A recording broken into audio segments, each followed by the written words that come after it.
আমি কি follower gain করতে পারলাম না? আমাকেও কি দুইটা মানুষ আরো বেশি চিনলো না? ফায়দা তো দুজনেরই হলো, তাই না? ফায়দা ওরও হয়েছে, ফায়দা আমারও হয়েছে।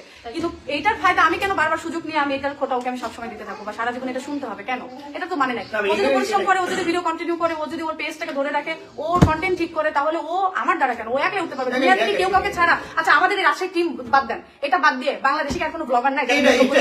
এটাই হচ্ছে কথা ভাই। এই রাজশাহী, আমাদের রাজশাহী ছাড়া গোটা বাংলাদেশে অনেক ব্লগার আছে যাদের 1 মিলিয়ন 2 মিলিয়ন মানে 10 মিলিয়ন ফলোয়ার আছে, ঠিক আছে? তা আমি কিভাবে বুঝতে পারি? আজ পর্যন্ত আমার দ্বারা তো একটা মানুষের হইলেও তো উপকার হয়েছে, বা একটা মানুষের জন্য একটা মানুষের তো ভিউ হয়েছে, ফলোয়ার হয়েছে।